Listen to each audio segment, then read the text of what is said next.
اعوذ باللہ من الشیطان الرجیم، بسم اللہ الرحمن الرحیم۔ ناظرین السلام علیکم۔ آج کا ہمارا جو ٹاپک ہے وہ ہے واقعہ کربلا کے متعلق، امام حسین کی شہادت کے متعلق۔ امام حسین کی شہادت کا آغاز کب سے ہوا؟ حضرت عمر فاروق رضی اللہ عنہ کی شہادت سے، اور بالآخر 61 ہجری میں امام حسین کی شہادت تھی۔ اور 61 کی عدد سے ہی ہم نے جو آج کا ہمارا لیکچر ہے اس کا جو نا وہ نمبر رکھا ہے، مسئلہ نمبر 61A۔ ٹھیک ہے، تو اس میں ہم انجینئر محمد علی مرزا صاحب جو اس وقت انٹرنیشنل مذہبی اسکالر ہیں، ان کا ایک ریسرچ پیپر ہے 5B، واقعہ کربلا کا حقیقی پس منظر، صحیح 72 صحیح الاسناد احادیث کی روشنی میں۔ ویسے احادیث تو اس میں 200 ہیں تقریباً، اور وہ بھی زیادہ تر جو نا وہ بخاری مسلم سے لی گئی ہیں، تو لیکن کیونکہ واقعہ کربلا میں 72 کی تعداد تھی شہید ہونے والوں کی، امام حسین علیہ السلام کے ساتھیوں کی، اس لیے انہوں نے 72 کا ٹائٹل لگایا تاکہ نسبت واقعہ کربلا کے ساتھ رہے۔ اس سے پہلے صرف ایک شخص ہیں، مولانا مودودی رحمہ اللہ، جنہوں نے اپنی کتاب لکھی خلافت و ملوکیت، جس میں انہوں نے اس چیز کو کور کیا کہ واقعہ کربلا کے اسباب کیسے پیدا ہوئے، اور بالآخر یہ امت، نبی صلی اللہ علیہ وسلم کی پیاری امت، سب سے پیاری امت نے نبی صلی اللہ علیہ وسلم کے سب سے پیارے گھرانے کو ان کے ظلمانہ شہید کر دیا۔ ٹھیک ہے، تو پھر دوسرے نمبر پر آج کے دور میں جو اس کے اوپر کام کیا وہ ہے میرے استاد محترم انٹرنیشنل مذہبی اسکالر انجینئر محمد علی مرزا صاحب۔ انہوں نے یہ ریسرچ پیپر لکھا 5B۔ اس میں انہوں نے تمام طرح کا ایک حضرت عمر کی شہادت سے لے کر شہادت حسین تک جتنا بھی بیچ میں دوار آیا، چاروں خلفاء راشدین کا، ٹھیک ہے نا، حضرت امیر معاویہ رضی اللہ تعالیٰ عنہ کی ملوکیت کا، امام حسین کی شہادت کا، اور یزید نے جو برے کارنامے کیے اس کو صحیح الاسناد حدیث کی روشنی میں ڈسکس کیا ہے، نہ کہ طریق میں۔ یعنی کہ مولانا مودودی نے جو کام کیا خلافت و ملوکیت، وہ سمجھ لے کہ وہ طریقی حوالے تھے، ٹھیک نا، تو وہ ایک ایٹم بم تھا۔ لیکن یہ جو ہے انجینئر محمد علی مرزا استاد محترم کا جو واقعہ کربلا کا حقیقی پس منظر، یہ بگ ایٹم بم ہے، جس طرح کہتے ہیں نا کہ یہ یعنی کہ ایک بگ ایٹم بم ہے، بگ، کیونکہ اس میں تمام طرح حدیث جو ہے نا وہ اپنا صحیح الاسناد ہیں، وہ بخاری مسلم سے زیادہ تر، اور ادر دین جو بخاری مسلم سے ہٹ کر ہیں ان کے بھی اوپر کسی نہ کسی محدثین کا حکم لگا ہے، یعنی کہ کسی نہ کسی محدثین نے اس کو بھی صحیح لکھا ہے۔ اور پہلے پیج کے اوپر سب سے پہلے انہوں نے اس چیز کو کھولا ہے کہ جو لوگ اللہ تعالیٰ کے دین کو چھپاتے ہیں اور دین کے دلائل چھپاتے ہیں، ان کے اوپر اللہ تعالیٰ نے یعنی کہ لعنت کی ہے، ان کو عذاب کی وعید دی ہے، ٹھیک ہے نا۔ اس کے کنٹیکسٹ میں انہوں نے ایک آیت لیا قرآن مجید فرقان حمید کی، ایک حدیث اور سلف کا فہم۔ تو سورۃ البقرہ کی آیت نمبر 159 اور 167، 159 160، اعوذ باللہ من الشیطان الرجیم، بسم اللہ الرحمن الرحیم۔ بے شک جو لوگ ہماری نازل کی ہوئی واضح آیات اور رہنمائی کی باتوں کو چھپاتے ہیں، جبکہ ہم نے تو کتاب میں اسے لوگوں کے لیے خوب بیان کر دیا، تو انہی لوگوں پر اللہ تعالیٰ کی لعنت اور تمام لعنت کرنے والوں کی لعنت ہے۔ اللہ تعالیٰ کی ذات فرما رہی ہے کہ ہم نے اس قرآن میں واضح آیات بیان کر دی ہیں جو رہنمائی ہے لوگوں کے لیے۔ اس قرآن کی آیات کو واضح لوگوں کے لیے بیان کر دیا ہے، کتاب میں کھول کر، کوئی اس میں یعنی کہ دو بچار والی بات نہیں ہے، بالکل اوپن، دودھ کا دودھ پانی کا پانی کر دیا ہے اس قرآن کو نازل کر کے، اور اس کی ہر آیات واضح ہے اور آسان ہے۔ اور اس کے باوجود جو لوگ ان آیاتوں کو چھپا لیتے ہیں، مثال کے طور پر میرا جو نا وہ زیادہ تر تعلق علماء سے رہتا ہے، اور جب کوئی بھی یعنی کہ فرض کریں اہل حدیث کا علماء ہے، اور وہ کوئی ایسا جب کوئی مسئلہ بیان کرے گا جس میں اگرچہ وہ مسئلہ ہوگا تو قرآن و حدیث کے مطابق، قرآن و حدیث میں لکھا ہوگا، لیکن وہ سپورٹ کر رہا ہوگا بریلویوں کو، تو وہ جو اہل حدیث کا عالم ہوگا تو وہ اس کو بیان نہیں کرے گا، چھپا جائے گا، کیونکہ وہ اپنے فرقے کی یعنی کہ اس نے سائڈ لینی ہے، ٹھیک ہے۔ اسی طرح اگر کوئی یعنی کہ کسی بھی فرقے کا کوئی عالم دین ہے، وہ کوئی ایسی بات کرے جو لکھی تو قرآن و حدیث میں ہو، لیکن وہ جو ان کے بزرگ بابے ہیں انہوں نے جو اپنی کتابوں میں لکھا ہے ان کے یعنی الٹ ہو، تو وہ قرآن و حدیث کی تعلیمات کو چھپا دے گا اور اپنے بزرگ بابوں کی تعلیمات کو بیان کر دے گا۔ اور بعض رات تو ایسے ہیں فرقے پرست، وہ کہتے ہیں کہ ہمارے بزرگوں کے آگے ہماری آنکھیں بند ہیں، اگر کوئی ہمارے بزرگوں کی کتابوں میں جو لکھا ہے اس کے مقابلے میں ہمیں قرآن و حدیث دکھائے تو قرآن و حدیث کو ہم چھوڑ دیں گے، اپنے بزرگ بابوں کے اقوال کو لے کر چلیں گے، ٹھیک ہے۔ تو اللہ تعالیٰ ذات بیان کر رہی ہے کہ جو لوگ ہماری نازل کی ہوئی واضح آیات اور رہنمائی کی باتوں کو چھپاتے ہیں،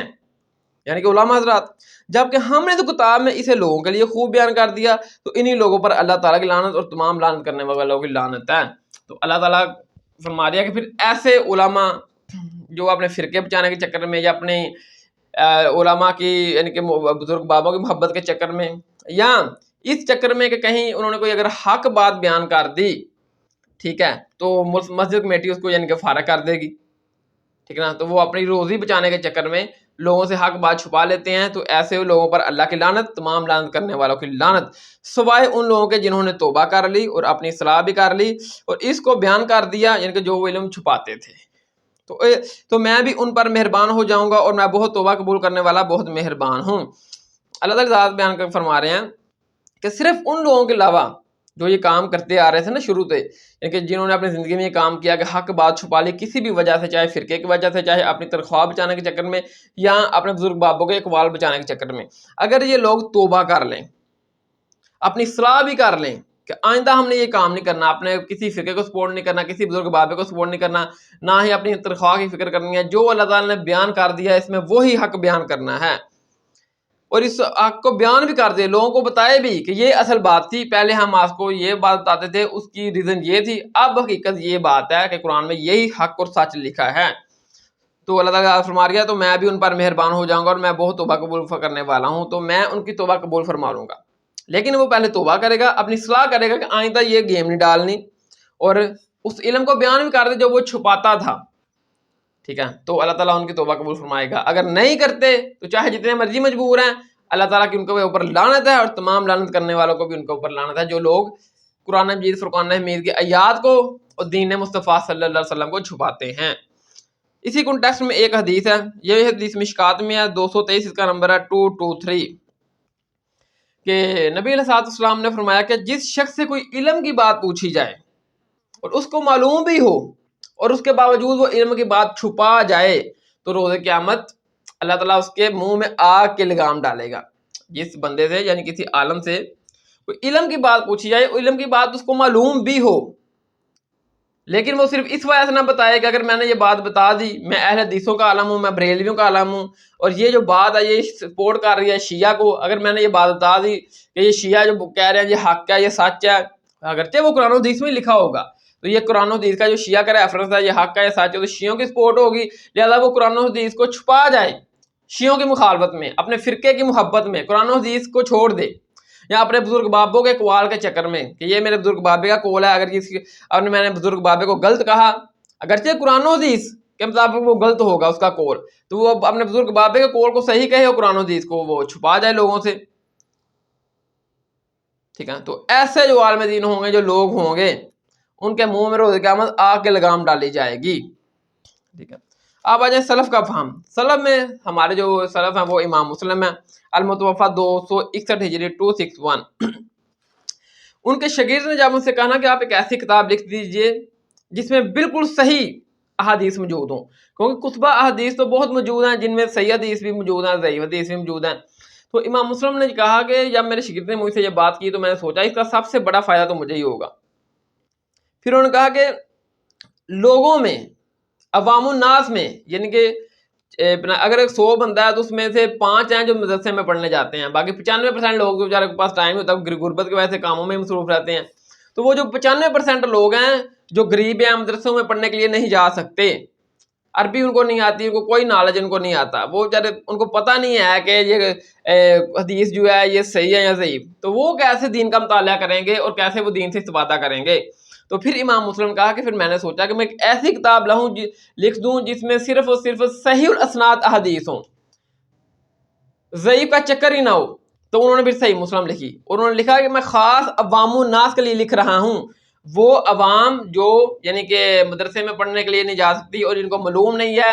کہ صحیح حدیث اور ضعیف حدیث میں فرق، تو وہ عوام دن میں کام کرے اور رات کو آ کر دین کا مطالعہ کریں اور صحیح مسلم پڑھیں، اور اس میں صرف صحیح الاسناد احادیث ہیں، کوئی ضعیف والا چکر نہیں ہے، اور اس دین کو سیکھے اور اس پر عمل کرے۔ پر مول بھی کہے گا کہ نہیں، وہ اپنی جو نا وہ اتنا مشکل کر کے دین کو بتائے گا کہ دین یہ سیکھنے کے لیے پہلے 35 علم حاصل کرنے ضروری ہیں، 35 کا نام اس سے پوچھے کو خود نہیں پتا، ٹھیک ہے۔ تو بس وہ اس قسم کی الجھنوں میں الجھا کر رکھے گا کہ نہیں یہ ایسے ہے، فلاں ایسے ہے، یہ ایسے ہے، یہ ایسے ہے، آپ پہلے مدرسے میں جائیں پھر یہ کام کریں، پھر یہ حالت آپ نے یہ ہوگی کہ مدرسوں میں پڑھ کے آئے ہوں گے اور جو دین بیان کر رہے ہوں گے لوگ آگے ہنس رہے ہوں گے کہ یہ کیا دین بیان کر رہے ہیں. یہ ان کی مدرسوں کی ٹوٹل ڈگری کی حیثیت ہوگی. اگر کسی اہل حدیث کے جو بہت بڑے عالم ہیں، ساجد میر صاحب لگا لیں، اب یہ نور پوری صاحب لگا لیں، جو پی ایچ ڈی ہولڈر ہیں، اہل حدیثوں کے پی ایچ ڈی ہولڈر ہیں، اور بریلویوں کو جو بچہ ہے بالکل 10 سال کا جو ایک دن مدرسے میں بھی نہیں گیا، اس کو کلمہ تک نہیں آتا پہلا، اس سے پوچھ لیں کہ وہابیوں کا جو مولوی ہے اتنا بڑا،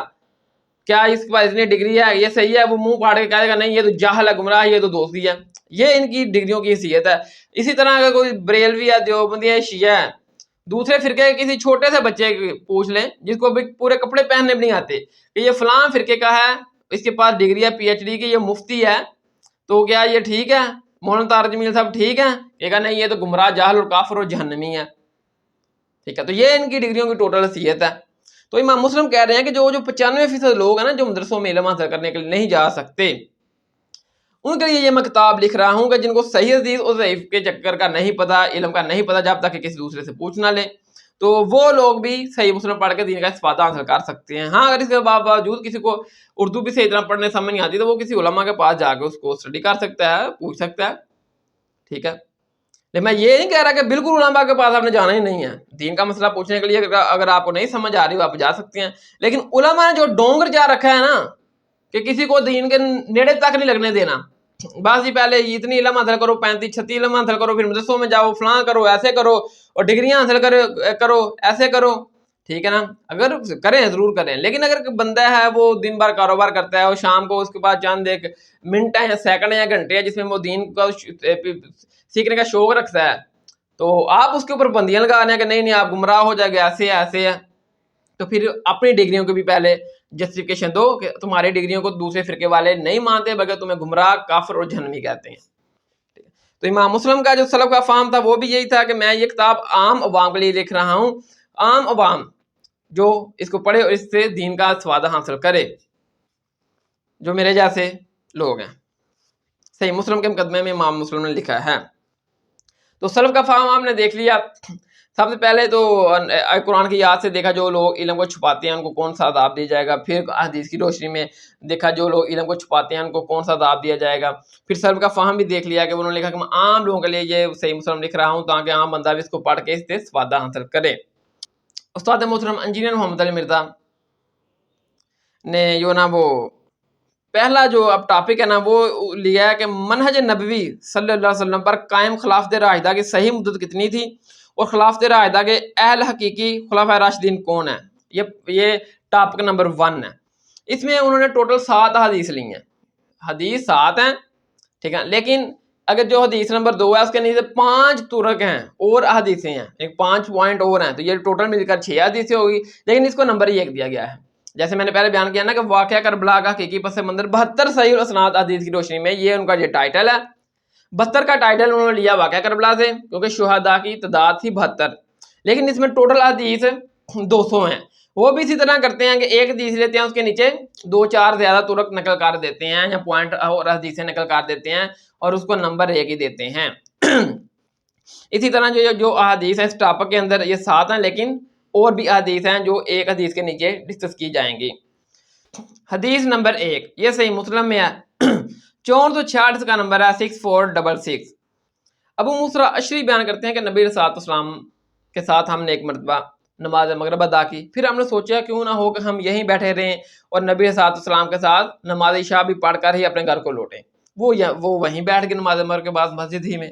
کچھ دیر بعد نبی صلی اللہ علیہ وسلم دوبارہ تشریف لے کر آئے تو نبی صلی اللہ علیہ وسلم نے اصحاب سے کہا کہ آپ لوگ ابھی تک ادھر بیٹھے ہو. تو اصحاب نے عرض کی کہ یا رسول اللہ صلی اللہ علیہ وسلم ہم نے سوچا کہ ہم نے نماز مغرب تو آپ کے ساتھ ادا کی ہے تو کیوں نہ ہو تو ہم جو ہے نا وہ یہیں پر آپ کا انتظار کریں، نماز عشاء بھی آپ کے ساتھ ہی پڑھ کر ہی گھر کو لوٹیں. تو نبی صلی اللہ علیہ وسلم نے فرمایا کہ تو نے اچھا کام کیا. پھر نبی صلی اللہ علیہ وسلم نے اپنا سر مبارک آسمان کی طرف اٹھایا. تو اصحاب کہتے ہیں کہ نبی صلی اللہ علیہ وسلم اکثر اپنا سر اقدس، سر مبارک آسمان کی طرف اٹھایا کرتے تھے. تو پھر آپ نے فرمایا کہ دیکھو یہ جو آسمان پر ستارے ہیں نا یہ آسمان کے لیے باعث امن ہیں، یعنی کہ آسمان کی رونق ہے، زینت ہے، خوبصورتی ہے، پہچان ہے. جب یہ ستارے چلے جائیں گے تو آسمان پر وہ وقت آ جائے گا جس سے آسمان سے وعدہ کیا گیا ہے، یعنی کہ تاریکی کھولنے کی تاریکی چھا جائے گی۔ تو پھر نبی صلی اللہ علیہ وسلم نے فرمایا کہ میں اپنے اصحاب کے لیے باعث امن ہوں، جب میں اس دنیا سے رخصت ہو جاؤں گا، یعنی کہ میری وفات ہو جائے گی،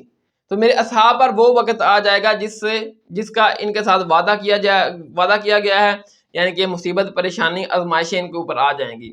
اور میرے اصحاب میری امت کے لیے باعث امن ہے۔ جب میرے اصحاب اس دنیا سے رخصت ہو جائیں گے تو میری امت کے اوپر وہ وقت آ جائے گا جس کا ان سے وعدہ کیا گیا ہے، یعنی کہ مصیبتیں، پریشانیاں ان کے اوپر آ جائیں گی۔ حدیث نمبر 2، یہ مسند امام احمد میں 18,430 اس کا نمبر ہے، 1843۔ سیدنا حذیفہ بن یمان رضی اللہ تعالیٰ عنہ بیان کرتے ہیں کہ میں تمہیں حکمرانوں کے بارے میں نبی صلی اللہ علیہ وسلم کا خطبہ سناتا ہوں کہ نبی صلی اللہ علیہ وسلم نے حکمرانوں کے بارے میں کیا خطبہ ارشاد فرمایا۔ تو نبی صلی اللہ علیہ وسلم نے فرمایا ایک دن خطبے میں کہ تم میں نبوت باقی رہے گی جب تک اللہ تعالیٰ چاہے گا، پھر اللہ تعالیٰ جب نبوت کو اٹھا لے گا تو نبوت کی طرز پر خلافت راشدہ قائم ہو جائے گی، پھر جب تک اللہ تعالیٰ چاہے گا خلافت راشدہ رہے گی، پھر اللہ تعالیٰ خلافت راشدہ کو اٹھا لے گا۔ پھر کاٹ کھانے والی بادشاہت قائم ہو جائے گی جب تک اللہ تعالیٰ چاہے گا، پھر جب اللہ تعالیٰ چاہے گا اس کو بھی اٹھا لے گا۔ پھر جابرانہ بادشاہت قائم ہو جائے گی جب تک اللہ تعالیٰ چاہے گا، پھر جب اللہ تعالیٰ چاہے گا اس کو بھی اٹھا لے گا۔ پھر دوبارہ نبوت کی طرز پر خلافت قائم ہوگی جب تک اللہ تعالیٰ چاہے گا۔ تو پھر نبی صلی اللہ علیہ وسلم اس کے بعد خاموش ہو گئے۔ اب اس میں دیکھیں، اس میں 5 ادوار ذکر کیے گئے ہیں۔ نمبر 1 نبوت، لیکن نبی صلی اللہ علیہ وسلم اپنے صحابہ میں رہیں گے، پھر جب نبی صلی اللہ علیہ وسلم فوت ہو جائیں گے اس کے بعد نبوت کی طرز پر خلافت راشدہ، یعنی کہ بالکل اسی طرح خلافت راشدہ ہوگی جس طرح نبی صلی اللہ علیہ وسلم نے اپنی زندگی گزاری۔ تو وہ جو خلافت راشدہ وہ ابوبکر صدیق، عمر، عثمان، علی رضی اللہ تعالیٰ عنہ اور اسلام اجمعین۔ پھر ان کے بعد کاٹ کھانے والی بادشاہت، تیسرا جو دور ہوگا وہ حضرت امیر معاویہ رضی اللہ تعالیٰ عنہ کا دور ہے۔ پھر چوتھا دور جابرانہ بادشاہت، یہ یزید کا دور ہے، اور اس کے بعد بنو امیہ، بنو باز جو زبردستی مسلمانوں کے اوپر مسلط ہو جاتے تھے بغیر مسلمانوں کے مشورے کے۔ جیسے ادھر ہمارے پاکستان میں ہے، آرمی چاہے تو پی ٹی آئی کو جتوا دیتی ہے، آرمی چاہے تو نون لیگ کو جتوا دے، اور چاہے جو ہے نا وہ ووٹ عوام نے نون لیگ کو دیے ہوں اور جتوا دیتے ہیں پی ٹی آئی کو، یا عوام نے ووٹ دیے ہیں پی ٹی آئی کو جتوا دیں گے نون لیگ کو، یعنی کہ یہ زبردستی مسلمانوں کے اوپر حکمران کو مسلط کر دیتے ہیں بغیر مسلمانوں کے مشورے کے۔ 5واں دوار، پھر دوبارہ نبوت کی طرز پر خلافت قائم ہوگی، یہ ان کے قرب قیامت امام مہدی علیہ السلام کا جو ادوار ہے، ان کی جو حکومت ہے، خلافت ہے، جس کے اوپر سنی شیعہ کا اتفاق ہے۔ پھر آپ خاموش ہو گئے، اور اس کے بیچ میں بھی جو ہے نا وہ عبداللہ بن امیہ میں، یعنی کہ عمر بن عبدالعزیز کا جو دوار آیا، وہ بھی ان کی بھی خلافت ہی اس طرح نیکی کی طور پر شمار کی جائے گی۔ ٹھیک ہے، اب میرے بھائیو یہ حدیث نمبر جو 2 ہے نا، اس کے اب نیچے 5 اور طرق ہیں حدیث سفینہ رضی اللہ تعالیٰ عنہ علیہ السلام کے۔ سیدنا سفینہ رضی اللہ تعالیٰ عنہ نبی صلی اللہ علیہ وسلم کے آزاد کردہ غلام ہیں، اور سیدنا سفینہ رضی اللہ تعالیٰ عنہ کی بیان کردہ حدیث کے اوپر بہت زیادہ ان کے امت میں اختلاف پایا جاتا ہے، کچھ اس کو صحیح سمجھتے ہیں، کچھ ضعیف سمجھتے ہیں، لیکن جو محدثین کو صحیح سمجھتے ہیں تو حدیث سفینہ سے ہی ہمیں پتہ چلے گا کہ خلافت راشدہ کے اصل اہلکار کون تھے، اصل خلیفہ راشد کون تھے مسلمانوں کے، اور خلافت راشدہ کی مدت کتنی ہے، اس حدیث سفینہ سے پتہ چلے گا۔ پوائنٹ نمبر 1، یہ مسند امام احمد میں 21,973 کا نمبر ہے، 21973۔ سیدنا سفینہ رضی اللہ عنہ بیان کرتے ہیں کہ نبی علیہ الصلوۃ والسلام نے فرمایا کہ خطبے میں خلافت 30 سال تک رہے گی، پھر اس کے بعد ملوکیت شروع ہو جائے گی۔ پوائنٹ نمبر 2، یہ سنن نسائی الکبریٰ میں ہے، 8155 کا نمبر ہے، 8155، کہ سیدنا سفینہ رضی اللہ تعالیٰ عنہ نے بیان کیا کہ نبی صلی اللہ علیہ وسلم نے فرمایا کہ خلافت 30 سال تک رہے گی میرے بعد، پھر جب سفینہ بیان کرتے ہیں اس کے بعد ملوکیت شروع ہو جائے گی۔ تو پھر سفینہ رضی اللہ عنہ بیان کرتے ہیں کہ جب ہم نے ان 30 سالوں کو شمار کیا تو ابو بکر، عمر، عثمان و علی رضی اللہ تعالیٰ عنہ علیہ السلام و اجمعین کے ادوار کو 30 سال کی مدت مکمل پایا، یعنی خلافت راشدہ کی مدت 30 سال، اور ان خلفاء راشدین کی ابو بکر، عمر، عثمان و علی کی جو خلافت کی مدت تھی اس کو 30 سال ہی پایا۔ پوائنٹ نمبر 3، سنن ابو داؤد میں ہے 4646 کا نمبر ہے 4646. سیدنا سفینہ بیان کرتے ہیں کہ نبی صلی اللہ علیہ وسلم نے فرمایا کہ نبوت کی طرز پر خلافت 30 سال تک قائم رہے گی. پھر سیدنا سفینہ نے وہ گن کا بتایا کہ ابو بکر کے 2 سال، عمر کے 10 سال، عثمان کے 12 سال اور حضرت علی کے 6 سال رضی اللہ تعالیٰ عنہ علیہ السلام اجمعین. اور حضرت علی کی خلافت میں بھی وہ 6 ماہ حضرت حسن کے ڈال کے یہ 30 کی گنتی مکمل ہوتی ہے، 30 کی مدت مکمل ہوتی ہے.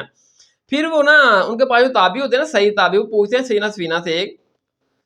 کہ یہ جو بنو امیہ کے لوگ ہیں یہ تو کہتے ہیں کہ حضرت علی خلیفہ برحق نہیں ہے، حضرت علی خلیفہ نہیں ہے، خلیفہ راشد نہیں ہے. تو سیدنا سفینہ کو اتنا غصہ آیا کہ انہوں نے کہا کہ یہ جو بنو زرقہ کے لوگ ہیں نا، بنو امیہ، بنو مروان، یہ ان کی پیٹھ سے جھوٹ نکلا ہے جو یہ لوگ کہتے ہیں کہ حضرت علی خلیفہ راشد نہیں ہے. یعنی کہ جس جگہ سے یہ لوگ ہوا خارج کرتے ہیں نا، ان کا یہ جھوٹ اس جگہ سے نکلا ہے کہ جو لوگ کہتے ہیں کہ حضرت علی خلیفہ راشد نہیں ہے. پوائنٹ نمبر 4، یہ جامع ترمذی میں ہے 2226 کا نمبر ہے 2226 کہ نبی علیہ السلام نے خطبہ دیتے ہوئے ارشاد فرمایا کہ میری امت میں خلافت 30 سال تک رہے گی، پھر اس کے بعد بادشاہت شروع ہو جائے گی. پھر آپ سیدنا سفینہ کہتے ہیں کہ ہم نے جب شمار کیا تو ابو بکر، عمر، عثمان و علی رضی اللہ تعالیٰ عنہ علیہ السلام اجمعین کی جو خلافت کی مدت تھی اس کو 30 سال ہی پایا. پھر وہ تابعی کہتے ہیں کہ سیدنا سفینہ سے کہ یہ لوگ جو ہیں بنو امیہ کے لوگ یہ تو سمجھتے ہیں خلافت ان میں ہے، حضرت علی چوتھے خلیفہ نہیں ہے. تو سیدنا سفینہ کو اتنا غصہ آیا، آپ نے کہا کہ یہ جو بنو مروان اور بنو امیہ کے لوگ ہیں نا یہ جھوٹ بولتے ہیں کہ خلافت ان میں ہے، بلکہ یہ تو شریر ترین حکومت کرنے والی ایک ملوکیت ہے. ان کی یہ جو حکومت ہے نا یہ ملوکیت اور شریر ترین ہے، ٹھیک ہے. اور یہ جھوٹ بولتے ہیں کہ خلافت ان میں ہے، چوتھے خلیفہ حضرت علی تھے، ان میں خلافت نہیں ہے، یہ ان کی ملوکیت ہے. پوائنٹ نمبر 5، یہ السلسلہ صحیحہ میں ہے 459 کا نمبر ہے 459. مسند ابو داؤد الطیالسی میں بھی ہے 1190 کہ سیدنا سفینہ رضی اللہ تعالیٰ عنہ بیان کرتے ہیں کہ نبی علیہ السلام نے فرمایا کہ خلافت 30 سال تک رہے گی میرے بعد، اس کے بعد ملوکیت شروع ہو جائے گی. پھر سیدنا سفینہ نے اس تابعی کو کہا کہ ہم نے جب اس کو شمار کیا تو ابو بکر عمر کے 12 سال 6 ماہ، یعنی کہ حضرت ابو بکر صدیق رضی اللہ تعالیٰ عنہ کی جو حکومت تھی نا وہ 2 سال اور 6 ماہ تھی، ان کا 2.5 سال، لیکن پھر راؤنڈ اپ کر کے اس کو 2 سال لیتے ہیں تو ان کی 12.5 سال. پھر 12 سال حضرت عثمان غنی رضی اللہ تعالیٰ عنہ کی اور 6 سال حضرت علی کی، اور حضرت علی کے بھی 6 سال میں پھر وہ امام حسن کے 6 ماہ ڈال کے یہ 30 سالہ خلافت راشدہ مکمل ہوتی ہے. تو پھر سیدنا سفینہ کہتے ہیں اگر 30 سال یہ چاروں خلفاء کے مکمل ہو گئے، ابو بکر، عمر، عثمان و علی، تو پھر حضرت معاویہ کی جو حکومت تھی وہ کیا تھی؟ تو سیدنا سفینہ رضی اللہ عنہ کہتی ہیں کہ حضرت معاویہ رضی اللہ عنہ کی جو حکومت تھی وہ مسلمانوں کے پہلے بادشاہ تھے، یعنی کہ وہ مسلمانوں کے پہلے بادشاہ تھے، وہ ملوکیت تھی. حضرت معاویہ کی حکومت وہ خلافت نہیں تھی، حضرت معاویہ خلیفہ نہیں ہے، وہ مسلمانوں کے بادشاہ ہیں. تو یہ 5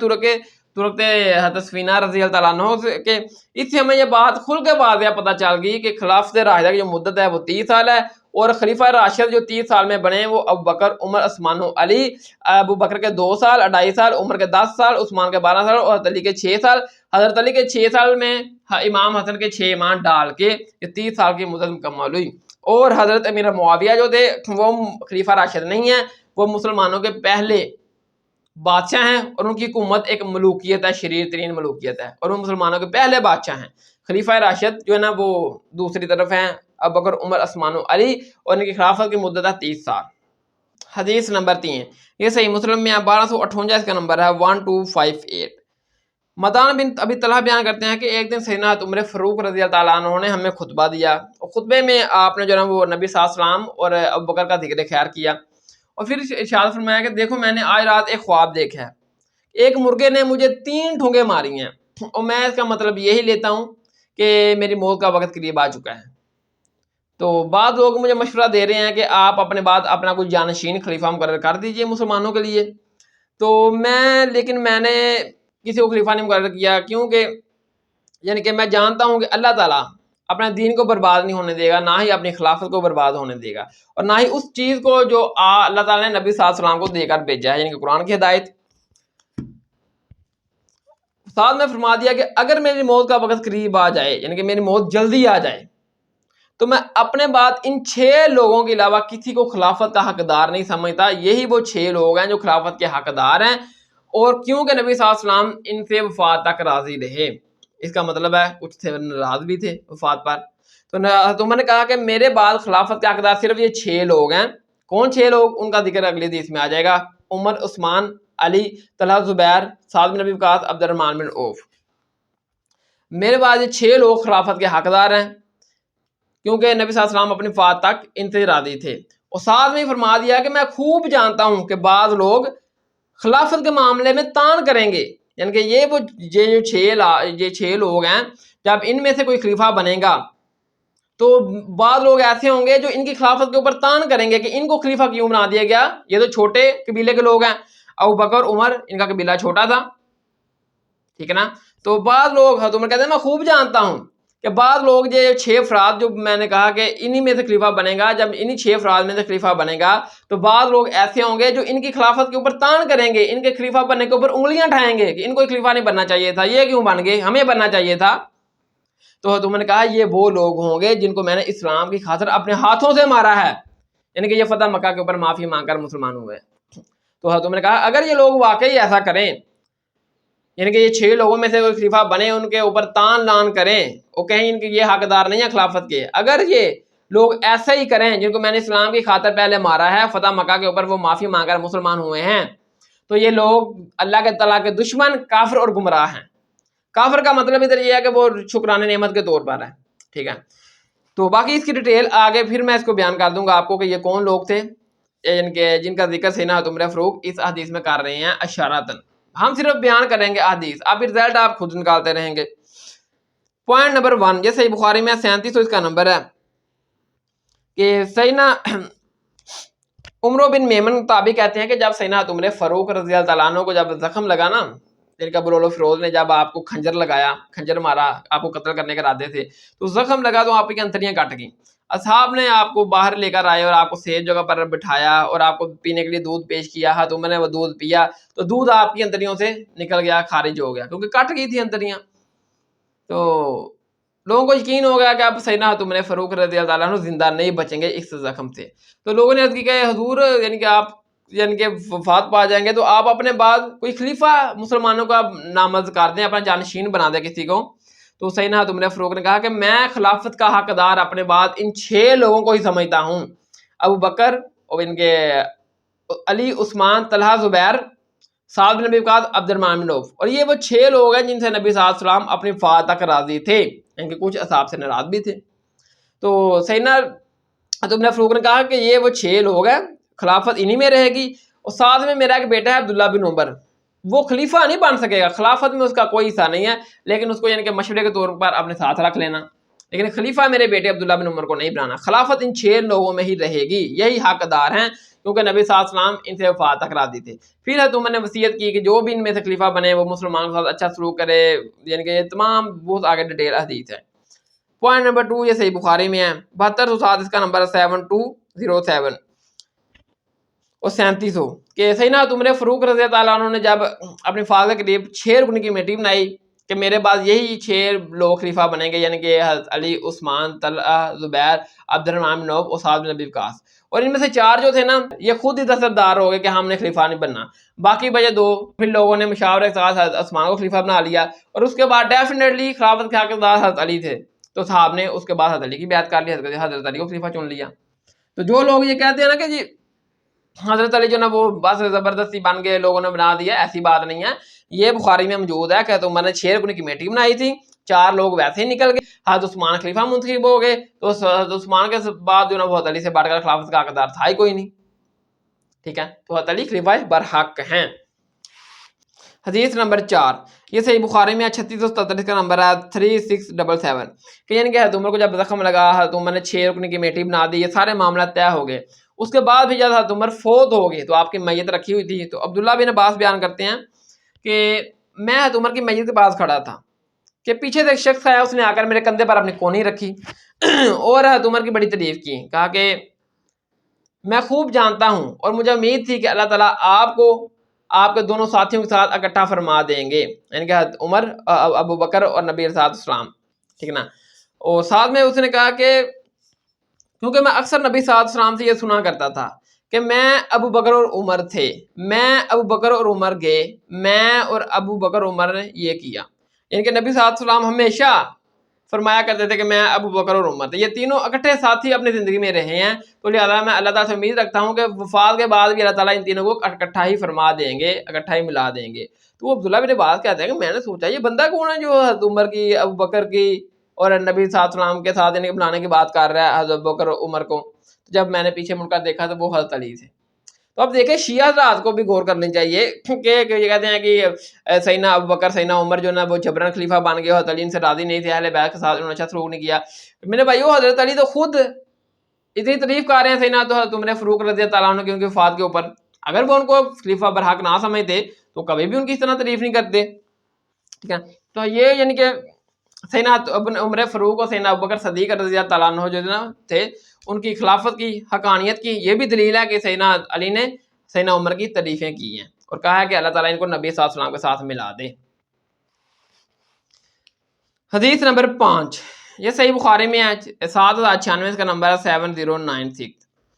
حذیفہ بیان کرتے ہیں کہ ایک دن ہم جو نا وہ سیدنا عمر فاروق رضی اللہ عنہ کی صحبت میں بیٹھے ہوئے تھے کہ سیدنا عمر فاروق رضی اللہ عنہ کہا کہ تم میں سے کسی کو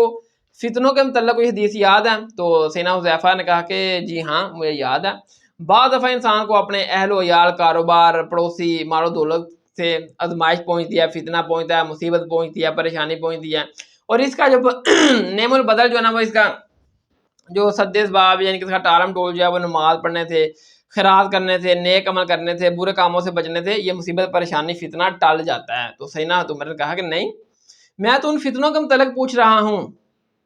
جو سمندروں کی موجوں کی طرح ٹھاٹھے مارتے ہوئے آئیں گے۔ تو سیدنا حذیفہ نے کہا کہ حضور اے حضرت عمر فاروق رضی اللہ عنہ، آپ کو ان فتنوں سے کوئی خطرہ نہیں ہے کہ آپ اور ان فتنوں کے درمیان ایک بند دروازہ ہے۔ تو سیدنا حضرت عمر فاروق نے کہا کہ پھر وہ دروازہ توڑ دیا جائے گا یا کھولا جائے گا؟ تو حذیفہ نے کہا وہ دروازہ توڑ دیا جائے گا۔ تو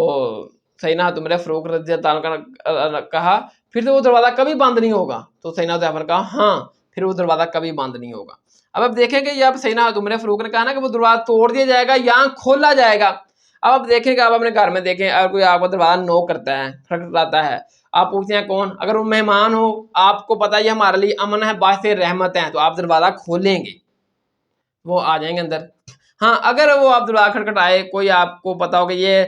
نقصان پہنچانے والا ہے یا یہ کوئی ڈاکو چور ہے، تو پھر آپ دروازہ کھولیں گے نہیں، وہ آپ کا دروازہ توڑ کے آ جائے گا اور آپ کو لوٹ بوٹ کے لے جائے گا۔ اس طرح ہی ہے نا۔ اب سمجھے کہ جب سیدنا عمر فاروق نے کہا نا کہ وہ دروازہ جو ہے وہ توڑ دیا جائے گا یا کھولا جائے گا، تو سیدنا حذیفہ نے کہا وہ دروازہ توڑ دیا جائے گا، ان کے ڈاکوؤں کی طرح لوگ آئیں گے وہ دروازہ توڑ دیں گے۔ تو پھر سیدنا عمر نے کہا کہ وہ دروازہ پھر کبھی بند نہیں ہوگا؟ سیدنا حذیفہ نے کہا کہ نہیں وہ دروازہ کبھی بند نہیں ہوگا۔ پاس میں جو تابعین بیٹھے ہوئے تھے انہوں نے کہا کہ پھر ہماری جرت نہ ہوئی، وہ تابعین کہتے ہیں کہ ہم نے پھر نا وہ سیدنا حذیفہ سے پوچھا کہ اس دروازے سے مراد جو چیز ہے جس کو توڑ دیا جائے گا اس امت کے اور فتنوں کے درمیان، وہ جو دروازہ بند ہے اس سے جو مراد وہ کیا چیز ہے؟ جو چیز ہے کیا سیدنا عمر فاروق رضی اللہ عنہ کو اس کا پتہ ہے؟ تو سیدنا حذیفہ نے کہا کہ ہاں، جیسے ہر بندے کو وہ یقین ہوتا ہے نا کہ آج کے بعد کل آئے گی چاہے کوئی زندہ رہے یا فوت ہو جائے، اسی طرح سیدنا عمر فاروق رضی اللہ عنہ کو معلوم تھا اس دروازے کا۔ تو پھر تابعین کہتے ہیں کہ ہماری جرت نہ ہوئی کہ ہم سیدنا حذیفہ سے پوچھ سکے تھے ہمیں بھی بتا دیں کہ اس دروازے سے مراد کیا چیز ہے، آپ کو بھی پتا ہے، سیدنا عمر کو بھی پتا ہے، تو ہمیں تو نہیں پتا۔ تو کہتے ہیں کہ ہماری ہمت نہ ہوئی۔ پھر ہم نے ایک مسروق تابعی کو کہا کہ آپ سیدنا حذیفہ کے پاس جائیں اور ان سے پوچھیں اس دروازے سے مراد کون سی چیز ہے جو اس امت اور فتنوں کے درمیان بند ہے؟ تو انہوں نے کہا کہ اس سے مراد سیدنا عمر فاروق رضی اللہ عنہ خود ہیں۔ سیدنا عمر فاروق رضی اللہ عنہ وہ شخصیت ہیں، وہ خلیفہ راشد ہیں جو اس امت کے اوپر آنے والے فتنوں، پریشانیوں، مصیبتوں اور امت کے درمیان ایک دروازہ بند ہے، لیکن وہ دروازہ توڑ دیا جائے گا، ڈاکوؤں کی طرح لوگ آئیں گے توڑ دیں گے۔ تو پھر سیدنا عمر فاروق رضی اللہ عنہ کو قتل کر دیا گیا، شہید کر دیا گیا۔ یہ تھا دروازہ توڑنا، یہ کیا دروازہ کھولنا۔ اگر وہ وفات پا جاتے تو پھر دروازہ کھلتا، آرام سے چلے جاتے، لیکن ان کو خنجر کے ساتھ شہید کیا گیا، قتل کر دیا گیا اور شہید کر دیا گیا، تو وہ دروازہ توڑ دیا گیا۔ اور جب حضرت عمر کو شہید کر کے قتل کر کے وہ دروازہ توڑا جو فتنوں اور اس امت کے درمیان بند تھا، تو پھر ایسے فتنے اس امت کے اوپر ٹوٹے کہ خلافت راشدہ کے اوپر بھی ڈاکہ ڈال گیا، امن و سکون کے اوپر بھی ڈاکہ ڈال گیا، دین مصطفیٰ صلی اللہ علیہ وسلم کو بھی اسی طریقے سے نہیں لے کر چلایا گیا نظام حکومت جتنا نبی صلی اللہ علیہ وسلم ابوبکر عمر نظام حکومت لے کر چلے تھے۔ ہر چیز کے اوپر ایسا ڈاکہ ڈالا پھر دروازہ توڑنے کے بعد کہ پھر ہر جو چیز تھی نا وہ آج تک آپ دیکھ رہے ہیں کہ خلافت راشدہ کا جو نظام تھا نا کس طرح درم برم ہو کر رہ گیا۔ پھر سیدنا عثمان خلیفہ بنے، آپ کو شہید کر دیا گیا، اتنی مصیبتیں آپ کی حکومت میں آپ نے اٹھائیں، پریشانی اٹھائیں۔ حضرت علی خلیفہ راشد بنے، اتنی جنگیں، اتنی مصیبتیں آپ کی حکومت خلیفہ راشد۔ پھر امام حسن شہید کر دیا گیا، امام حسین علیہ السلام شہید کر دیے گئے۔ اس کے بعد جو بنو عباس جو بنو امیہ نے کام کیا وہ سبھی طریقوں کو میں پتا کیا انہوں نے، یعنی کہ ایک ڈھونگ رچایا اور اتنی ظلم و سمت ستم والی جو نا حکومت انہوں نے کی۔ تو یعنی کہ ایسا ڈاکہ بھی ڈرانا شہادت عمر کے بعد کہ پھر اس امت میں سکون نہیں پیدا ہو سکا جیسا سکون خلافت راشدہ میں تھا، خلیفہ راشد جو پہلے تھے ابوبکر عمر کے دور میں تھا اور نبی صلی اللہ علیہ وسلم کے دور میں۔ تو اس حدیث سے پہلے میں دوبارہ وہ پہلی بار حدیث ریپیٹ کر دوں کیونکہ وہ حدیث اور یہ حدیث آپس میں ان کا کنیکٹ ہے، پھر آپ کو پتہ چل جائے گا کہ اصل بات حقیقت کھل کے آپ کے سامنے آ جائے گی کہ جب سیدنا عمر فاروق رضی اللہ تعالیٰ عنہ کہا کہ میں نے خواب میں دیکھا کہ مجھے ککڑ نے 3 ٹھونگیں ماری، ٹھیک ہے، تو میں یہ سمجھتا ہوں کہ میری موت کا وقت قریب آ چکا ہے۔ تو لوگوں نے کہا کہ آپ اپنے بعد آپ کوئی خلیفہ نامزد کر دیں، تو سیدنا عمر فاروق نے کہا کہ میں ان 6 افراد کے علاوہ کسی کو خلافت کا حقدار نہیں سمجھتا، یعنی کہ میری وفات کے بعد خلیفہ جو بنے گا مسلمانوں کا وہ ان 6 لوگوں میں ہی بنے گا جن سے نبی صلی اللہ علیہ وسلم اپنی وفات تک راضی تھے، اور وہ حضرت علی، عثمان، طلحہ، زبیر، اسعد بن ابی وقاص، عبد الرحمن بن عوف تھے۔ تو سیدنا عمر فاروق نے کہا کہ یہ جو میں نے 6 رکنی کمیٹی بنائی ہے نا، یہ 6 لوگ میں نے بتائے ہیں، خلافت ان میں رہے گی، خلافت کے حقدار یہ ہیں، اور مجھے خوب معلوم ہے کہ بعض لوگ ان کی خلافت کے اوپر تان کریں گے کہ جب ان میں سے کوئی خلیفہ بن جائے گا تو بعض لوگ کہیں گے یہ تو چھوٹے قبیلے کا بندہ ہے، یہ تو ایسے ہے، یہ تو ایسے ہے۔ جب ان 6 میں سے کسی کو خلافت ملے گی اور بعض لوگ ان کی خلافت کے اوپر تان کریں گے، باتیں بنائیں گے ان کی خلافت کے اوپر، ٹھیک ہے، تو حضرت عمر نے کہا یہ وہی لوگ ہوں گے جن کو میں نے اسلام کی خاطر اپنے ہاتھوں سے مارا ہے، یعنی کہ فتح مکہ کے اوپر معافی مانگ کے مسلمان ہوئے ہیں۔ اور اگر یہ لوگ واقعی ایسا کریں کہ جب ان 6 لوگوں میں سے کسی کو خلیفہ بنا لیا جائے اور یہ لوگ اس خلیفے کی مخالفت کریں، اس کی بیعت نہ کریں، اور یہی لوگ ہیں، یعنی کہ بریکٹ میں بول رہا ہوں، ٹھیک ہے نا، اور یہ لوگ اللہ کے دشمن، کافر اور گمراہ ہیں، یعنی کہ یہ کافر جو ہے نا وہ یہ نہیں ہے کہ وہ مسلمان نہیں ہے، نہیں مسلمان ہے لیکن وہ کفران نعمت کر رہے ہیں، ٹھیک ہے نا، اللہ تعالیٰ کی نعمتوں کی ناشکری کر رہے ہیں، اس درجے میں یہ کفر کا مطلب ہے۔ اب آ جائیں حدیث نمبر 6 کی طرف، پھر آپ کو یہ حدیث سمجھ آئے گی۔ یہ صحیح بخاری میں 41 کا نمبر ہے کہ سیدنا امیر معاویہ جب مسئلہ تحکیم کے بعد پہلی مرتبہ مدینہ شریف تشریف لائے خطبہ دینے کے لیے، تو عبداللہ بن عمر جو نا وہ اپنی بہن سیدہ حفصہ رضی اللہ تعالیٰ عنہ کے گھر تشریف لائے، جو نبی صلی اللہ علیہ وسلم کی بیوی تھی اور اس امت کے ماں جان سیدہ حفصہ رضی اللہ تعالیٰ عنہ۔ تو عبداللہ بن عمر نے اپنی بہن سے کہا کہ میری بہن دیکھا آپ نے لوگوں نے حکومت کے معاملے میں کیا کیا کہ میرا تو خلافت میں کوئی حصہ باقی نہیں رہ گیا، یعنی کہ مجھے حکومت کے معاملے کسی نے کوئی پوچھا نہیں ہے، کوئی مشورہ نہیں کیا۔ تو سیدہ حفصہ نے کہا کہ دیکھو بھائی جان، حضرت میرا معاویہ خطبہ دے رہے ہیں، وہ پہلی مرتبہ مدینہ شریف آئے ہیں، آپ جائیں ان کا خطبہ سنیں، کہیں ایسا نہ ہو کہ آپ کی غیر موجودگی میں جو نا وہ آپ کی غیر موجودگی وہ حضرت میرا معاویہ کے یعنی کہ دل میں کوئی ایسا شک و شبہات نہ ڈال دے کہ عبداللہ بن عمر ایک خاص ڈومینیٹ پرسنالٹی ہیں، وہ نہیں تشریف لے کر آئے، کہیں وہ اپنی لہذا پارٹی بنانے کے چکر میں تو نہیں ہے۔ تو اس قسم کے شک و شبہات آپ کی غیر موجودگی وجہ سے کہیں ان کے دل میں نہ آ جائیں، آپ جائیں۔ یوں ہی عبداللہ بن عمر جا کر حضرت امیر معاویہ کی مجلس میں بیٹھتے ہیں، محفل میں بیٹھتے ہیں، حضرت امیر معاویہ خطبہ دے رہے ہوتے ہیں۔ دوران خطبہ حضرت امیر معاویہ کہتے ہیں کہ جو بندہ خود کو خلافت کا حقدار سمجھتا ہے میں اس کے اور اس کے باپ سے زیادہ خلافت کا حقدار ہوں۔ حضرت امیر معاویہ کیا کہہ رہے ہیں کہ حضرت امیر معاویہ خلافت کا حقدار ہے اس بندے سے بڑھ کر جو بندہ خود کو خلافت کا حقدار سمجھتا ہے اس کے باپ سے بھی بڑھ کر، ٹھیک ہے، یعنی کہ تو پھر جب یہ مجمع چھٹ گیا تو راوی نے کہا عبداللہ بن عمر کو، عبداللہ بن عمر یہ جو بات کی تھی نا حضرت امیر معاویہ نے کہ خلافت کا حقدار جو خود کو سمجھتا ہے میں اس کے اور اس کے باپ سے زیادہ خلافت کا حقدار ہوں، یہ بات تجھے کی تھی، تو نے جواب کیوں نہیں دیا میرے معاویہ کو؟ یعنی کہ حضرت امیر معاویہ یہ کہنا چاہ رہے تھے کہ میں عبداللہ بن عمر تجھ سے اور تیرے باپ عمر سے زیادہ خلافت کا حقدار ہوں۔ اب آپ کو بات سمجھ آئی جو حضرت عمر نے 6 رکنی کمیٹی بنائی تھی کہ خلافت ان میں رہے گی اور جو ان کی خلافت کے اوپر تان کریں گے یہ وہی لوگ ہیں جن کو میں نے اسلام کی خاطر مارا ہے اور یہ اللہ تعالیٰ کے دشمن ہیں، تو یہ حضرت امیر معاویہ کہہ رہے ہیں کہ جو بندہ سمجھتا ہے کہ میں خلافت کا حقدار ہوں، میں اس کے اور اس کے باپ سے بھی زیادہ خلافت کا حقدار ہوں، یعنی کہ حضرت علی کی طرف اشارہ، عبداللہ بن عمر کی طرف اشارہ، حضرت عمر کی طرف اشارہ۔ تو جب تابعی نے کہا نا کہ عبداللہ بن عمر بات تو تجھے کی تھی حضرت امیر معاویہ نے،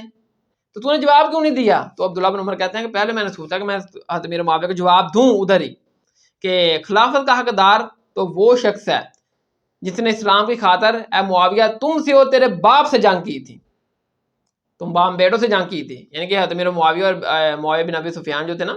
ابو سفیان رضی اللہ تعالیٰ عنہ، یہ یعنی کہ فتح مکہ کے اوپر معافی مانگ کے مسلمان ہوئے ہیں، پہلے تو یہ جنگیں کرتے رہے نا مسلمانوں سے۔ تو عبداللہ بن عمر کہا کہ میں نے سوچا کہ میں جواب دوں حضرت امیر معاویہ کو کہ خلافت کا حقدار تو وہ ہے، یعنی کہ حضرت علی،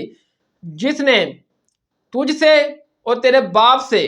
جب تم دونوں باپ بیٹا کافر تھے اسلام کی خاطر تم سے جنگ کی تھی اور تمہیں مارا تھا، پھر فتح مکہ کے اوپر یہ لوگ معافی مانگ کے مسلمان ہو گئے،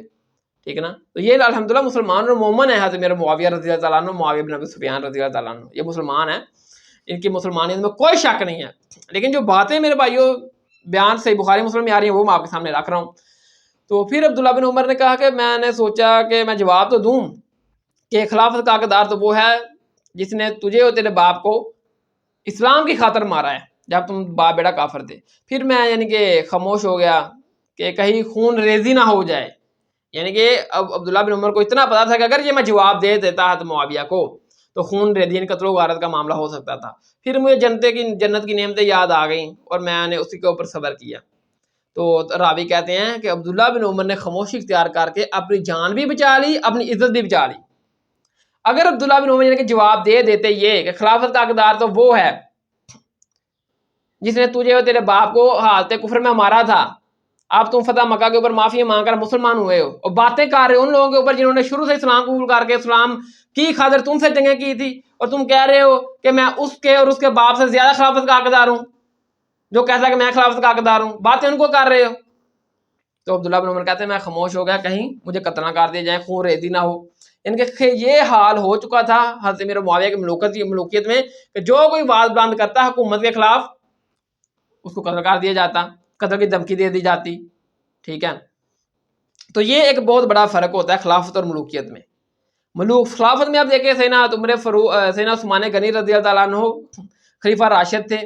آپ قتل ہو گئے لیکن آپ نے حکمران ہونے کے باوجود اپنی رایا کے اوپر تلوار نہیں سونپی، تلوار نہیں چلائی، قتل و غارت نہیں کی۔ لیکن ادھر خلافت میں ملوکیت میں حضرت امیر معاویہ عبداللہ بن عمر کو کہہ رہے ہیں کہ عبداللہ بن عمر کہتے ہیں کہ اگر میں امیر معاویہ کو جواب دے دیتا تو خون ریزی ہو سکتی تھی، قتل بھی ہو سکتا تھا، یعنی کہ حکمران کے ہاتھوں عوام قتل ہو سکتی تھی۔ تو خلافت میں عوام کے ہاتھوں حکمران قتل ہو گیا لیکن اس نے تلوار نہیں اٹھائی، اور حکمران بھی وہ جو نبی صلی اللہ علیہ وسلم کا دماد تھا، ٹھیک ہے نا۔ تو ادھر حضرت امیر معاویہ جو تھے وہ یعنی کہ حکمران ہیں اور وہ دھمکی دے رہے ہیں اپنا عوام کو کہ جو خلافت میں اٹھے گا اس کو قتل کیا جائے گا۔ عبداللہ بن عمر کہتے ہیں میں اس لیے نہیں جواب دیا، اس لیے نہیں اٹھا کہیں مجھے قتل نہ کر دیا جائے، خون ریزی نہ ہو۔ رابی بھی کہتے ہیں کہ عبداللہ بن عمر نے خاموشی اختیار کر کے اپنی جان بچا لی، اپنی عزت بھی بچا لی، ٹھیک ہے۔ تو یہ ہے خلافت و ملوکیت میں فرق۔ اس میں ایک پوائنٹ ہو رہا ہے صحیح بخاری میں 4827 کا نمبر ہے 4827، کہتے میرے معاویہ نے جب مروان کو حجاز کا گورنر بنا کر بھیجا تو مروان نے خطبہ دیا، خطبے میں کہہ دیا کہ حضرت امیر معاویہ کو اللہ تعالیٰ نے یہ بات سجا دی ہے کہ وہ اپنے بعد اپنے بیٹے یزید کو خلیفہ بنا دے مسلمانوں کا، اور جیسا کہ ابو بکر اور عمر نے بھی تو اپنے بعد خلیفہ بنایا تھا نا، جب اس نے یہ مثال دی نا کہ جیسا کہ ابو بکر اور عمر نے بھی تو اپنے بعد خلیفہ بنایا تھا نا، تو حضرت امیر معاویہ چاہتے ہیں کہ وہ اپنے بعد اپنے بیٹے یزید کو خلیفہ بنا دیں۔ تو ادھر ابو بکر کا بیٹا بیٹھا ہوا تھا عبد الرحمن بن ابی بکر، وہ اٹھ کھڑا ہوا اور اس نے کہا سیدھی طرح کیا ہے مروان کہ تیرا امیر المومنین حضرت امیر معاویہ کیسے لوگ کس طرح کی سنت پر عمل کرنا چاہتا ہے، ابو بکر عمر کے طریقے پر نہیں چلنا چاہتا۔ ابو بکر عمر نے کیا اپنے بعد اپنے بیٹے کو خلیفہ بنایا تھا؟ ابو بکر کے دو بیٹے تھے، عبد الرحمن بن ابی بکر، محمد بن ابی بکر۔ حضرت عمر کا بیٹا تھا عبداللہ بن عمر۔ کیا ان دونوں خلفائے راشدین نے اپنے بعد اپنے بیٹوں کو خلیفہ بنایا تھا؟ نہیں، حضرت عمر نے تو الفاظ کے قریب کہا، جب 6 رکن کی کمیٹی بنائی نا تو ساتھ میں کہہ دیا کہ میرا بیٹا بھی آپ کے ساتھ شامل ہے لیکن خلافت اس کو نہیں دینی، وہ صرف مشورے میں آپ کے ساتھ شامل رہے گا۔ تو عبد الرحمن بن ابی بکر نے کہا کہ یہ مثال تیری ایگزامپل مثال دینا ہی غلط ہے، ابو بکر عمر نے اپنی اولادوں کو نہیں نوازا، اپنے بعد اپنی اولادوں کو نہیں خلیفہ بنایا. تیرا امیر المومنین اپنے بیٹے کو اپنی اولاد کو بنا رہا ہے خلیفہ. اصل میں تیرا امیر المومنین جو ہے نا حضرت امیر معاویہ، وہ کیسر و کسریٰ کے طریقے پر چلنا چاہتا ہے، ابو بکر عمر کے طریقے پر نہیں چلنا چاہتا. یہ طریقہ ابو بکر عمر کا نہیں ہے کہ اپنے بعد اپنے بیٹوں کو بنانا، نہ بنایا انہوں نے. جب یہ بات کہی نا مروان کو بڑی چبھی، تو مروان نے کہا کہ پکڑو اس کو، ابو بکر کے بیٹے کو. تو سیدنا ابو بکر صدیق کا بیٹا جو تھا نا وہ ساتھ ہی عمائشہ ان کی بہن کا حجرہ تھا، اس میں داخل ہو گئے. تو سپاہی اب ظاہر ہے ان کو تو شرم تھی، حیا تھی کچھ. انہوں نے کہا کہ نہیں یہ اللہ کی یعنی کہ لاڈلی ترین بیوی ہے، ان کا گھر ہے، ہم نے ان کے اندر نہیں جانا. تو پھر مروان ادھر آیا دروازے تک، عمائشہ کے دروازے تک اندر نہیں گیا. تو باہر سے پھر بھونکنے لگا، اس نے بکواس کی کہ اے ابو بکر کے بیٹے، تو وہی ہے نا جس کے بارے میں قرآن میں یعنی کہ سورۃ الکہف کی آیت نمبر 17 نازل ہوئی ہے کہ ایک شخص نے اپنے والدین کو کہا کہ تم مجھے کہتے ہو کہ میں مرنے کے بعد دوبارہ زندہ ہو جاؤں گا. یہ اگلے لوگوں کی کہانیاں ہیں، ٹھیک ہے نا. تو اے ابو بکر کے بیٹے یہ آیت تیرے بارے میں نازل ہوئی ہے قرآن میں سورۃ الکہف کی آیت نمبر 17. تو ظاہر ہے عبد الرحمن بن ابو بکر تو ڈرا ہوا تھا، ان سے بھاگ کر آیا تھا بیچارہ جان بچا کر، تو وہ تو خاموش رہا. تو پھر عمائشہ سے نہ رہا گیا، جب اس مروان نے یہ بکواس کی نا، اس طرح اپنی یعنی کہ خباثت نکالی آل ابو بکر کے اوپر الزام لگا کر، تو عمائشہ نے پھر اندر سے جواب دیا، کہا کہ اے مروان سن لے، آل ابو بکر کے بارے میں کوئی قرآن میں آیت نہیں نازل ہوئی ان کی مخالفت کے اوپر. آل ابو بکر کے حق میں ہی قرآن نازل ہوا ہے، قرآن کی سورۃ النور. وہ بھی جب میرے اوپر تہمت لگی تو میری پاک دامنی میں اللہ تعالیٰ نے قرآن نازل کیا. اور سن لے مروان، تجھ پر اللہ کے نبی نے لعنت کی ہے. ابھی تو پیدا نہیں ہوا تھا، تو اپنے باپ مروان کی حکم کی پشت میں تھا. تو اللہ کے نبی نے کہا تھا حکم پر لعنت، حکم کی اولاد پر لعنت، اور تو اسی اللہ تعالیٰ کی لعنت کا ایک ٹکڑا ہے، اور ہم پر آئے تھے قرآن کی فٹ کر رہا ہے. تو اب دیکھیں کہ یہ ہے ملوکیت کہ کس طرح حضرت میرا معاویہ رضی اللہ تعالیٰ عنہ وہ اپنی فوج سے پہلے ہی اپنے بیٹے یزید کے لیے بیعت لے رہے ہیں، وہ خلافت سنبھال رہے ہیں، ٹھیک ہے نا. اور دوسری طرف ادھر کہ عبداللہ بن عمر کو بات لگائی کہ میرا معاویہ نے کہ خلافت کا حقدار میں ہوں، جو سمجھتا ہے کہ میں خلافت کا حقدار ہوں، میں اس کے اور اس کے باپ سے زیادہ خلافت کا حقدار ہوں. اور ادھر آپ دیکھیں کہ ابو بکر کا بیٹا جو بیٹھا ہوا تھا، جب مروان نے کہا کہ حضرت میرا معاویہ یزید کو اپنے بیٹے کو خلیفہ بنانے لگا ہے کیونکہ ابو بکر عمر نے بنایا تھا، تو عبد الرحمان ابی بکر نے کہا کہ نہیں، ابو بکر عمر نے اپنے لادوں کو نہیں بنایا. تو ادھر بھی یعنی کہ میرے معاویہ کے جو گورنر ہے وہ کہہ رہے تھے کہ اصل میں کہنا یہ چاہ رہے تھے خلافت کے حقدار بس ہم ہی ہیں، یہی خاندان اب خلافت کا حقدار رہے گا بنو امیہ، ٹھیک ہے. تو حضرت عمر نے کیا کہا کہ یہ 6 رکنی جو کمیٹی ہے نا جو حضرت عمر نے بنائی، خلافت انہی میں طے پائے گی، ٹھیک ہے نا. اور بعض لوگ ان کی خلافت کے اوپر تان کریں گے، بعض لوگ تان کریں گے، اور یہ وہی لوگ ہوں گے جن کو میں نے اپنے ہاتھوں سے مارا، کوٹا اور پیٹا ہے، ڈنڈے پھیرے میں نے ان کو کہا کہ اپنے تھانہ تو مرا کہنا چاہ رہے ہیں. اور اگر یہ لوگ ایسے ہی کریں، واقعی ایسا کریں کہ خلافت کے اوپر زبردستی یعنی کہ اپنی لادوں کو مسلط کریں، تو جان لیں پھر کہ یہی وہ لوگ ہیں جو اللہ کے دشمن ہیں، ٹھیک ہے، اور گمراہ ہیں. تو اس طرح آپ دیکھیں کہ یہ خلافت ملوکیت میں آپ فرق بھی دیکھ لیں خلافت و ملوکیت میں، کہ خلافت میں سیدنا عثمان غنی رضی اللہ تعالیٰ عنہ خلیفہ وقت تھے، ان کا محاصرہ کیا گیا، ان کے خلاف بغاوت ہوئی. تو خلیفہ وقت حضرت عثمان دماد رسول نے اپنے رعایا کے اوپر تلوار نہیں اٹھائی کہ رعایا کو قتل نہیں کیا، ٹھیک ہے نا، تو آپ خود شہید ہو گئے. تو یہ ملوکیت میں دیکھیں حضرت میرا معاویہ حکمران ہے، بادشاہ ہیں، اور رعایا میں جو بھی اٹھتا ہے حق بات بھی کرتا ہے تو اس کے ساتھ کیا کیا جاتا ہے، اس کو قتل کی دھمکی دے دی جاتی ہے، اس کو پکڑو اس کو. ان کے اوپر ان کے گورنر غلط آیاتیں قرآن کے اوپر فٹ کرتے ہیں، اور وہ بھی جو اولین خلیفہ راشدہ ان کی اولادیں، ابو بکر عمر کی اولادیں. تو یہ خلافت و ملوکیت میں ایک فرق ہے کہ خلیفے کے جو حق سچا خلیفہ راشد ہوتا ہے نا، اس کے خلاف جب بغاوت اٹھائی جائے، ٹھیک ہے نا، تو وہ خود تو شہید ہو جاتا ہے، اپنی رعایا کو اس طریقے سے قتل و غارت کے اوپر آمادہ نہیں ہوتا. تو ملوکیت کا یہ معاملہ ہے کہ حکمران کے خلاف اگر اٹھے تو اس کو قتل کر دیا جاتا ہے، چاہے وہ سچا ہی کیوں نہ اٹھے، حق پر کیوں نہ ہو، اس کو قتل کر دیا جاتا ہے، ٹھیک ہے نا. تو یہ تو حضرت امیر معاویہ کا رویہ تھا عوام الناس کے ساتھ کہ حقدار میں ہوں خلافت کا، مجھ سے زیادہ حقدار کوئی نہیں ہے خلافت کا. اور آگے مروان نے کہا کہ حضرت معاویہ کے بعد اس کا بیٹا یزید ہے خلافت کا حقدار، اس کے علاوہ کوئی نہیں ہے. جو کوئی کہتا کہ یہ طریقہ غلط ہے، یزید حقدار نہیں ہے، تو اس کو یعنی کہ قتل و غارت کی دھمکی دے دی جاتی ہے، اس کے پیچھے کیسے سپاہیوں کو لگا دیتے ان کو پکڑ کر لاؤ. اب آ جائیں حضرت علی کا آپ طریقہ رویہ دیکھیں. یہ حدیث نمبر 7. یہ صحیح بخاری میں ہے 3671، اس کا نمبر ہے 3671۔ حضرت علی کے جو بیٹے تھے نا محمد بن حنفیہ، جب حضرت علی نے سیدہ فاطمہ الزہرا سلام اللہ علیہ السلام کی یعنی کہ وفات کے بعد ایک حنفیہ نامی عورت سے شادی کی، ان سے ایک بچہ پیدا ہوا جس کا نام تھا حنفیہ۔ تو محمد بن حنفیہ ایک دن اپنے والد حضرت علی سے پوچھتے ہیں کہ ابا جان، اس امت میں نبی علیہ السلام کے بعد سب سے افضل شخص کون ہے؟ حضرت علی نے کہا کہ ابو بکر۔ فرمایا اس کے بعد کہا کہ عمر۔ پھر محمد بن حنفیہ پوچھتے ہیں کہ اگر میں نے اس بار پوچھا نا ابا جان سے، تو ابا جان کہنا ہے کہ سیدنا عثمان اس کے بعد افضل ہے، کیونکہ تیسرے خلیفہ راشد تھے۔ تو میں نے کہا کہ ابا جان، ابو بکر عمر کے بعد تو اس پوری امت میں آپ ہی افضل ہوں گے حضور مولا علیہ السلام یعنی کہ۔ تو حضرت علی نے کہا کہ نہیں، میں تو ایک عام مسلمان ہوں، یعنی کہ حضرت علی کی انکساری دیکھیں، وہ کہتے ہیں کہ میں تو ایک عام سا مسلمان ہوں، ٹھیک ہے۔ تو حضرت امیر معاویہ کیا کہہ رہے ہیں کہ میں خلیفہ ہوں، میں خلافت کا حقدار ہوں، میرا بیٹا خلافت کا حقدار ہے۔ تو حضرت علی کیا کہہ رہے ہیں کہ میں تو ایک عام سا مسلمان ہوں۔ تو یہ آپ حضرت علی اور حضرت امیر معاویہ کے جو رویہ اس کا آپ اندازہ لگا سکتے ہیں۔ تو اس طرح ہمارا جو نا وہ پہلا ٹاپک مکمل ہوا کہ خلافت راشدہ کی صحیح مدت کتنی ہے، اور خلافت راشدہ کے اصل حقیقی اہلکار کون ہیں۔